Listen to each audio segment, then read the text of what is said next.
This woman experienced something strange on her very first dive. When she surfaced and removed her rebreather, she suddenly felt it was hard to breathe. She had to put it back on before she was back to normal. At first, she thought her body just hadn't fully adapted to diving yet, so she tried taking off the rebreather again. But this time she felt a strong sense of breathlessness and couldn't inhale at all. Terrified, she hurried back to shore to check what was going on, but she found that the shore, which had been crowded with people, was now empty. Everything around her was silent. She immediately had a feeling that something bad had happened and rushed to the yacht center to find out what happened, but found that the boss has long been dead. She didn't have time to think. She packed up all the oxygen tanks and rushed home. On the way, she nearly crashed into a car stopped in the middle of the road. Clinging to her last bit of hope, she went over to check it out, only to find the driver was also dead. At that moment, she truly realized that all the oxygen in the air had completely disappeared. Just as despair set in, a man suddenly appeared behind her. Lisa was overjoyed, but the man's oxygen supply was about to run out. When he learned that Lisa had a car full of oxygen tanks, his expression instantly changed. He pulled out a gun and threatened her to hand over all the oxygen. In a world at the end of days, oxygen was life itself, and Lisa refused to give it up. Unexpectedly, the man pulled the trigger and grazed her cheek. Now, no matter how unwilling she was, she had no choice. Faced with death, she could only watch helplessly as the man stole her car and drove away. With only a small amount of oxygen left, she continued to flee. Luckily, she found another vehicle. Unfortunately, it was a gas-powered car and wouldn't start. With no other option, she kept searching for a way to survive. As she walked on, she suddenly discovered her own car. Lying on the ground nearby was the man who had robbed her earlier.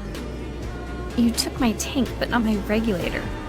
After briefly dealing with the scene, Lisa immediately drove toward a hospital in the city. But the moment she walked through the doors, she was completely shocked. The entire hospital looked like hell on earth, with bodies covering the floor in deadly silence. Just then, Lisa was astonished to discover an elderly person still alive in the intensive care unit. When she saw the ventilator around the man's neck, she instantly understood everything. But the elderly man kept begging Lisa to remove the oxygen tube. He knew that everyone else was dead and wanted to go to heaven to reunite with his family as soon as possible. Seeing that she couldn't persuade him, Lisa could only honor his wish. But just as she was about to leave, a phone suddenly rang from the hand of a corpse. Confused, she hurried over and answered it. What the caller said next revealed a shocking secret.